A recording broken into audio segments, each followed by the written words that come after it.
Hello, Laura here. And today we are starting a scarf. I have a rectangle loom, a hook, a notebook and a pen, a pair of scissors, and 2 colors of yarn.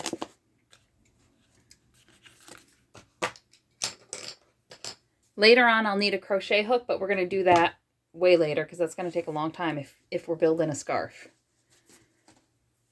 Okay, we'll start with turquoise. We're making a slip knot. Whoop. And we're putting that on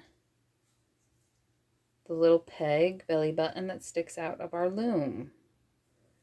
You can also place it right on an upper peg, but since in our last video I made a little hat and I started with that one on the peg, we're just going to show how to do it if you use that little belly button peg to hold your yarn. Now I don't want to make something that goes for this whole loom. All my smaller looms are being used right now. One has a square for blankets on it. One has a scarf. One has a large size blanket on it. So I'm just going to wrap up. How many am I doing? 1, 2, 3, 4, 5, 6, 7, 8, 9, 10, 11. That's lucky. We'll leave it at 11.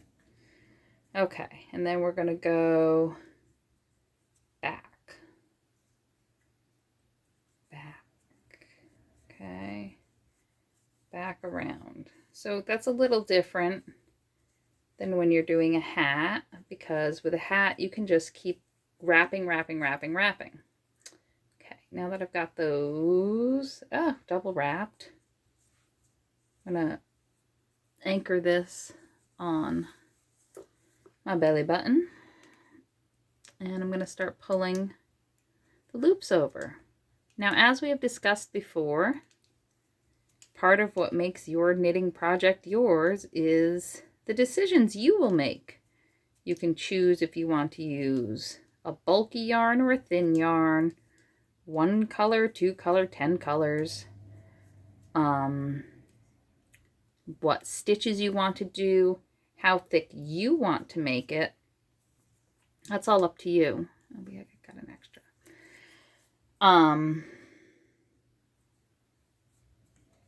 If this is your first project, I'm going to suggest running circle E-wraps all the way up. That's kind of the easiest way to do it, I think.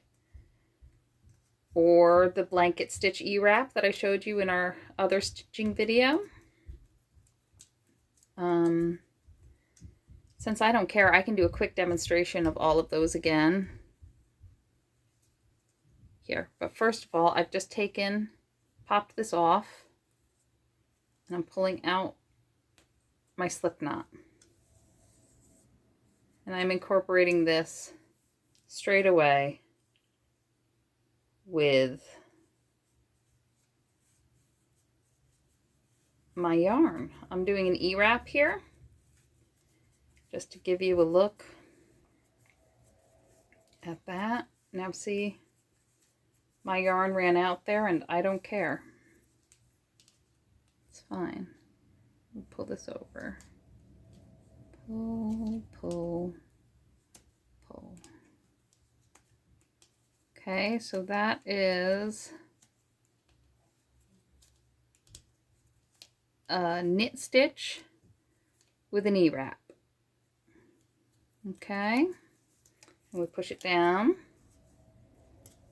And going back, I'll show you a knit stitch with a blanket stitch, just for demonstration's sake. A little review.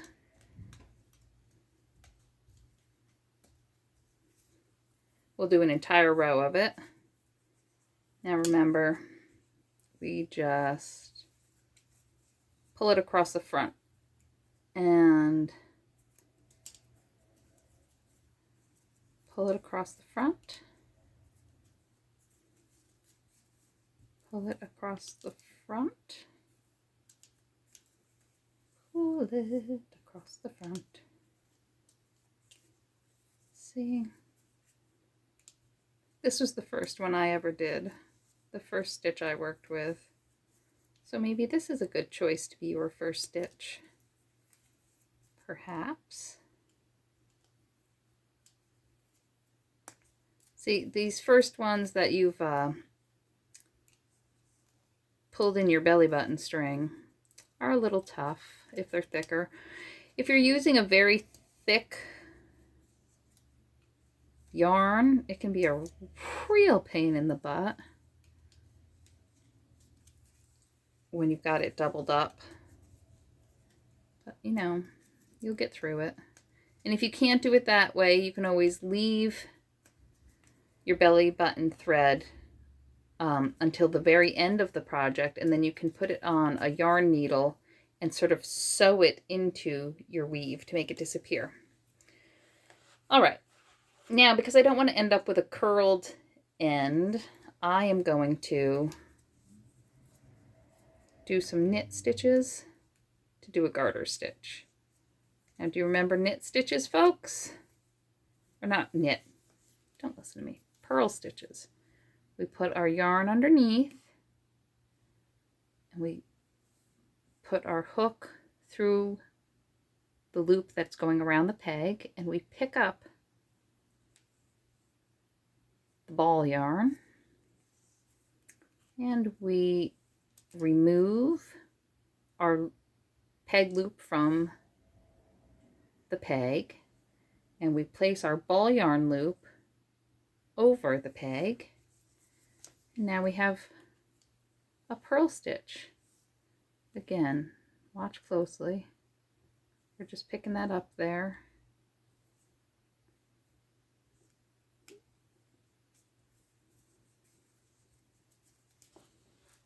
Pop that off. See, this yarn isn't very stretchy. It's not very forgiving, so I actually have to use my hook to get that loop off. That's okay. You know, however you can make it work for you is great.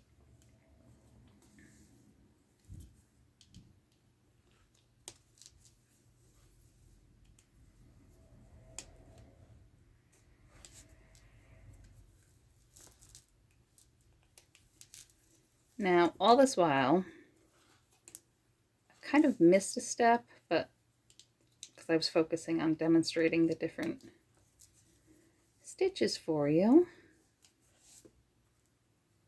So let me just do that. Catch up now while I can. Because we're making a multicolored scarf, I need to keep track of how many rows, or I want to keep track of how many rows of each color I did. I could just do it all willy-nilly, but I'd like to keep track. Okay, just with a simple tally.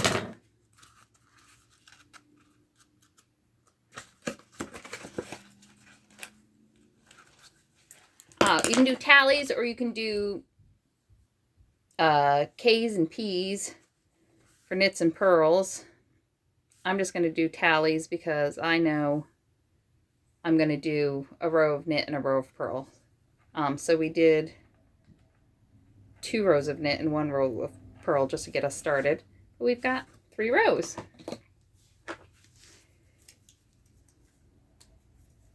And we push it all back down.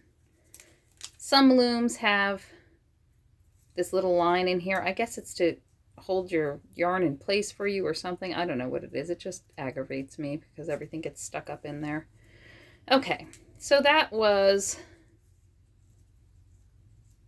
a purl row. And now I'm going to do an E-wrap row.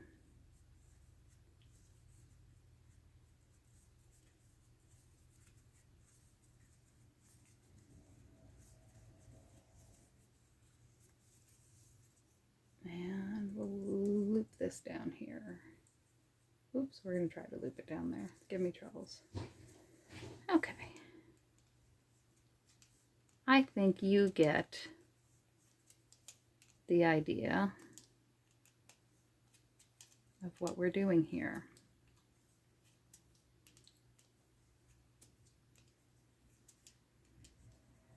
Okay.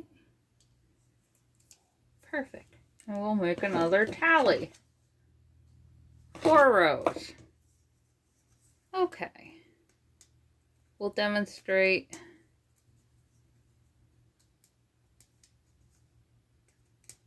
see the pain.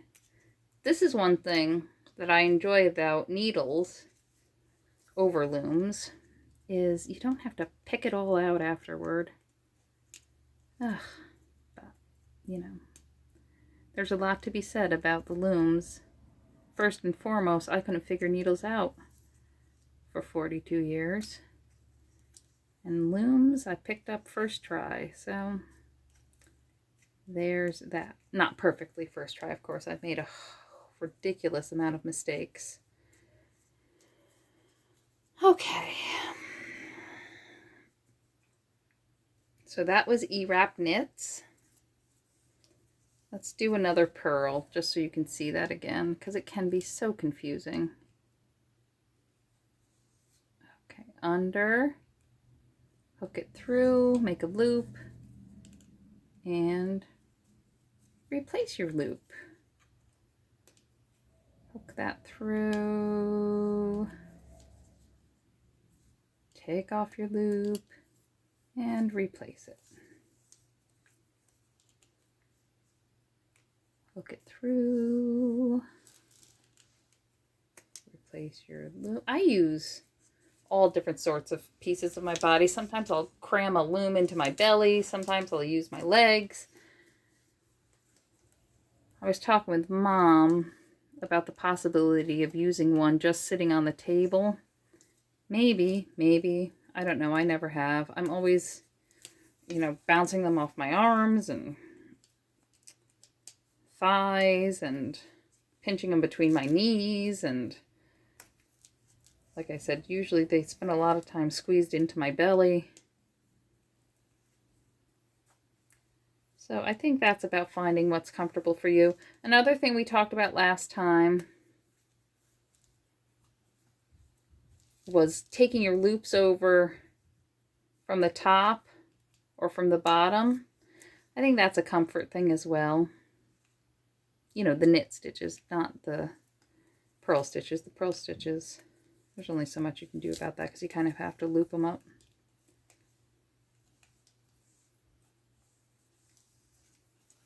I'm stuck on it. Okay, so I feel like we have beaten this horse to death. Let's talk about how we're going to change colors.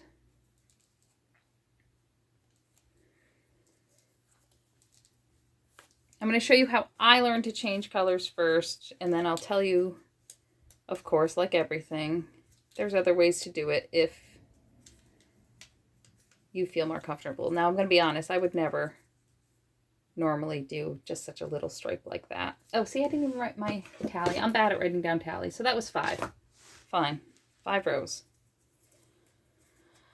So this is the first way I ever learned to switch colors. I cut off just a bit of yarn.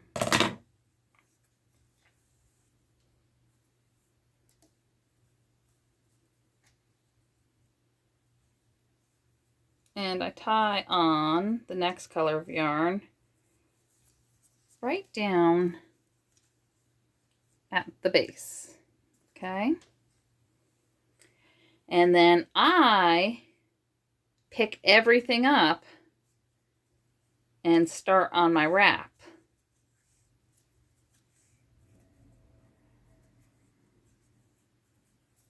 Now, yeah, you can see that in your stitch.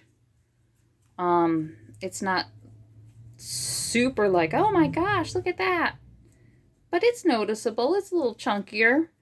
So what some people might do, instead of tying it in this way, is knit your whole thing, leave little tails off at the sides, and then grab a yarn needle later and sort of knit them or sew them into your fabric you created. Okay, so now I'm going to write down P for pink and make a 1. Pushing everything down. But again, what I'm showing you is just how I was taught to do it, and it served me well. Everything I've ever made has stayed together and functioned just fine and brought me great joy and my children great joy and some of the other people who I've given some of my knitties to as gifts. Never complained to my face. And so that's that. You know what I've already done? I think I just did 2 rows of knit. Whatever, I'm a little distracted here. It's okay, I can just do a row of purl next. I don't know. Yeah, I must have done 2 rows of knit. That's fine. I don't care. Handmade by Lora means there's going to be a mistake in it. Usually. What do I care? I'm having fun. Are you having fun? I hope you're having fun. All right, we'll run purls. See? And another row. There's something that you can buy, I guess, that like you click it off and it keeps track of how many rows you've done. That sounds lovely. I've never bothered. I'm sure I wouldn't remember to use that any more than I remember to use my paper and my pen.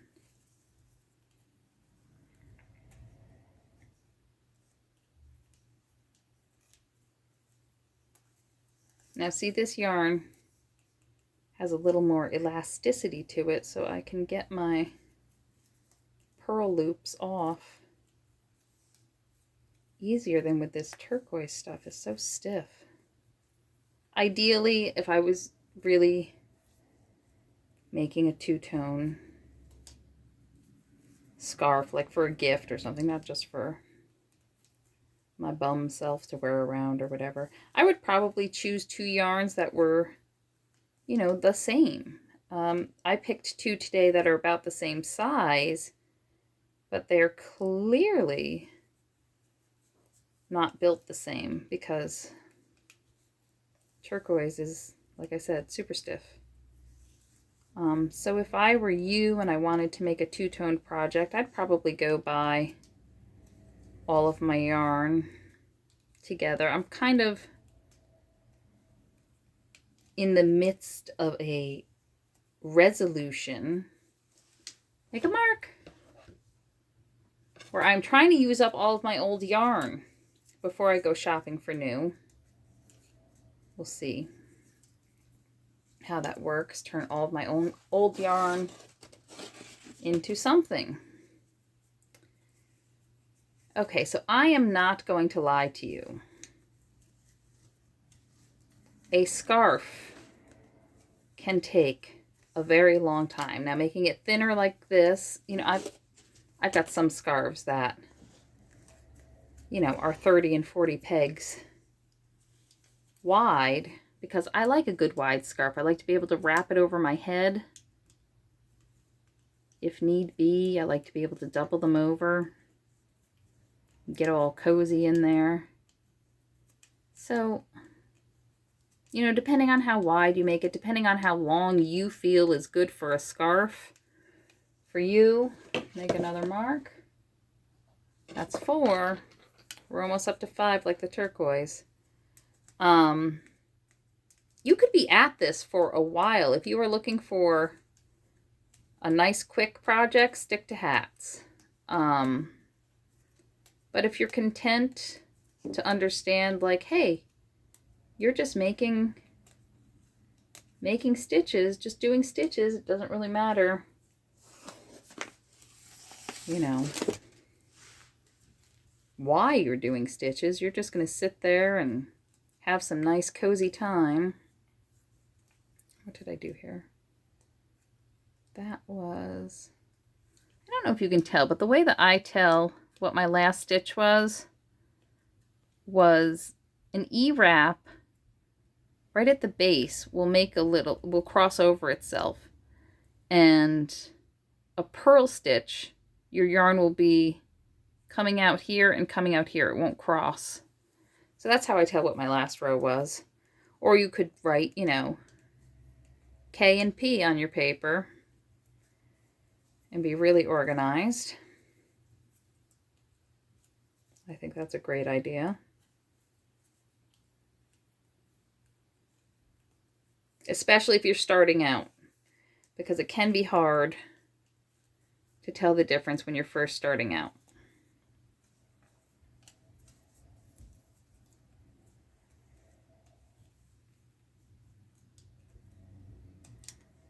So I'm going to leave you to work for days, weeks, months, a year on your scarf. And you know, now you have some information about how to get your yarn tail off of the belly button if you chose to use that. And you have some information on how to change colors if you'd like a multicolored piece. And the next time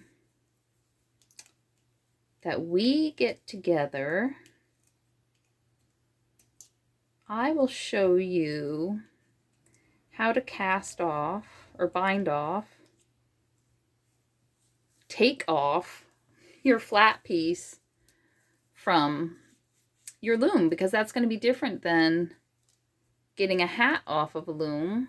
Let's see, this is a loosey-goosey. Again, I didn't have very chunky yarns to work with today. But you can see, look, it changes colors there. You can see that. Let me make a mark. So next time I see you, you're going to have a crochet hook with you. And I am going to show you how to get a flat piece off of a loom. Okay? Take your time. This is a new skill. You may make lots of mistakes. You can feel free to comment any questions that you have in the comment section, and hopefully I'll get back to you. You can come knocking on my front door if you know where I live, and I will help you out. I don't mind. This is, you know, meant to be fun, so please have fun. And I will see you in a week, a month, a year. And we'll get these scarves that we've made off of this loom. Okay? Thanks for watching. Bye.